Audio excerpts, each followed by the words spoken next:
अस्सलामुअलैकुम and welcome to recipes with family. आज बनाने जा रहे हैं हम चना दाल पंजीरी।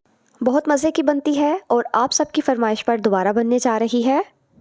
और इसमें हम थोड़ा घी का ज़्यादा इस्तेमाल करेंगे, पहले वाली में कम था, तो इसलिए आज दोबारा से बनने जा रही है। तो रेसिपी स्टार्ट करते हैं।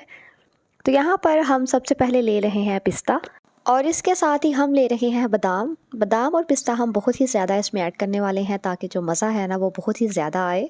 और फिर हम इसमें ऐड करेंगे कोकोनट खोपरा, जो कि खुश्क खोपरा होता है, गरी होती है। और फिर इसको हम कद्दूकश कर लेंगे, लेकिन बहुत बारीक सा मैंने नहीं किया, थोड़ा मोटा मोटा रखा है।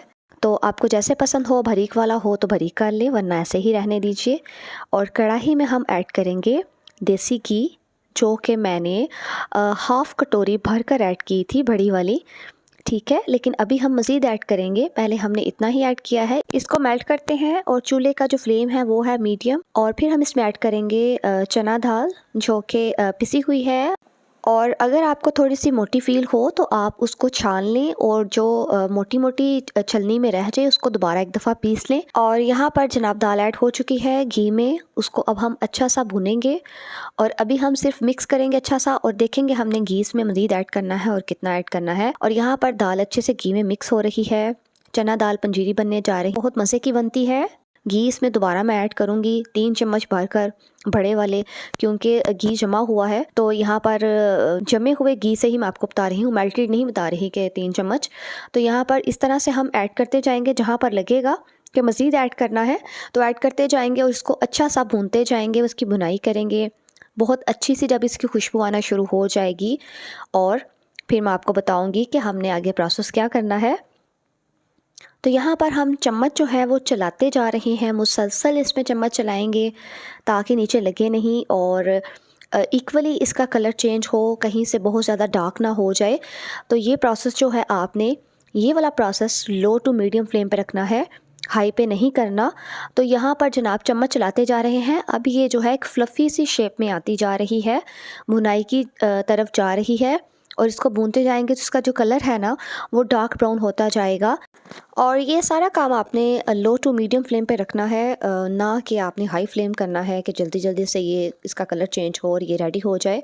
आपने फ्लेम जो है वो लो टू मीडियम के दरमियान रखना है, चम्मच चलाते जाना है, और आहिस्ता आहिस्ता इसका कलर चेंज होता जाएगा। आप फील करेंगे ये फ्लफ़ी होती जाएगी और ब्राउन होती जाएगी। बहुत मज़े की बनती है। ऑलरेडी पहले भी मैं इसकी रेसिपी दे चुकी हूँ, लेकिन सब ने बहुत पसंद की है, तो मैं इसको दोबारा बनाकर आप लोगों के लिए पेश करने जा रही हूँ कि ट्राई कीजिएगा। जिन लोगों ने नहीं देखी वो इसको दोबारा देखें और बनाएं और बताएं मुझे कि कैसी बनी। इस सारे प्रोसेस में आपको तकरीबन 15 से 20 मिनट लगेंगे, क्योंकि आपने फ्लेम जो रखना है वो होना है लो टू मीडियम, तो इसलिए इतना टाइम तो लगेगा। और देखें कलर आहिस्ता आहिस्ता चेंज हो रहा है, लेकिन अभी हम इसको मज़ीद करेंगे। खुशबुएं शुरू हो चुकी हैं किचन में आना, बहुत अच्छी सी खुशबुएं आना शुरू हो गई थी।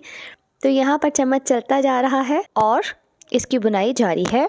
ड्राई फ्रूट्स में जो जो भी आपको पसंद है वो आप सब इसमें ऐड कर सकते हैं, लेकिन बाज़ बच्चे या बड़े हर चीज़ पसंद नहीं करते, तो इसलिए मैंने हर चीज़ इसमें ऐड नहीं की। फूल मखाने आपको पसंद है वो आप इसमें ऐड कर लें, काजू पसंद है वो कर लें, लेकिन मैंने जो आपको चीज़ें बताई हैं मैं सिर्फ वही ऐड कर रही हूँ इसमें।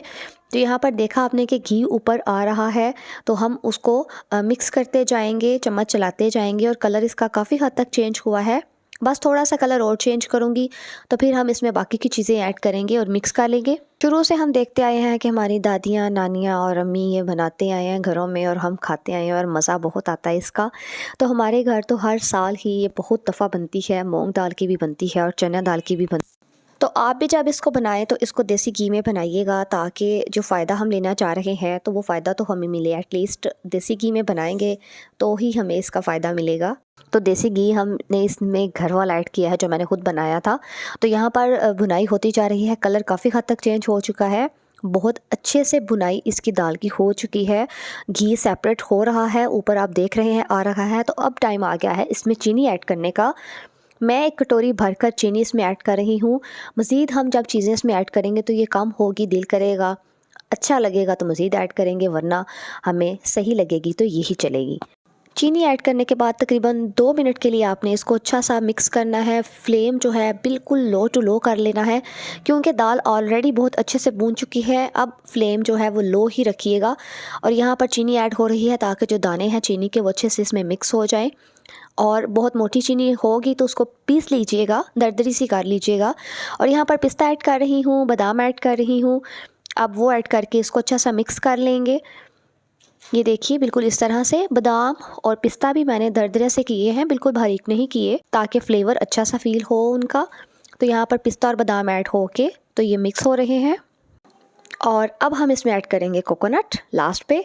कोकोनट मैंने आज मोटा मोटा रखा था, पहले मैंने थोड़ा बारीक किया था, लेकिन आज मैंने इसको थोड़ा मोटा मोटा सा रखा है। तो कोकोनट जो है वो ऐड कर लें। ये सारी चीज़ें पिस्ता बादाम और कोकोनट ये अपनी मर्ज़ी से आप कम ज़्यादा कर सकते हैं। जितना ज़्यादा ऐड करेंगे मज़ा आएगा, फ़ायदा होगा। तो यहाँ पर कोकोनट मैंने बहुत ज़्यादा ऐड किया है, बेशुमार फ़ायदे हैं इसके। मिक्स करते जाएंगे इसको। फ्लेम जो है वो मैं बंद कर चुकी हूँ नीचे से, क्योंकि ऑलरेडी ये डन है। तो मज़ीद हमने इसका कलर बिल्कुल डार्क की तरफ नहीं लेकर जाना। तो चम्मच चलाते जा रहे हैं ताकि गरम गरम है तो सारी चीज़ें इसमें अच्छी सी मिक्स हो जाएंगी। पहले भी मैं बना चुकी हूँ और आप साहब ने इस रेसिपी को बहुत पसंद किया है, और आई होप आज भी आप बहुत पसंद करने वाले हैं। तो डन हो चुकी है, तो मैं इसको डिश आउट करती हूँ। तो यहाँ पर जनाब जी चना दाल पंजीरी बहुत मज़ेदार सी डन हो चुकी है। देखने भी मज़े की लग रही है और खाने में तो बहुत ही मज़े की थी। तो यहाँ पर जनाब आप लोगों के लिए हो रही है सर्व।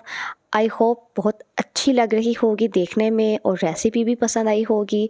बनाइएगा, ट्राई कीजिएगा। सर्दियां हैं, बच्चों को खिलाएं, बड़ों को खिलाएं और ख़ुद भी खाएं। तो जनाब कैसी लगी रेसिपी फीडबैक दीजिएगा। और चैनल पर जो न्यू आते हैं चैनल को लाइक और सब्सक्राइब करना ना भूलिएगा। दुआओं में याद रखिएगा। मिलते हैं एक नई रेसिपी में, तब तक के लिए अल्लाह हाफिज़। ढेर सा ख्याल रखिएगा अपना।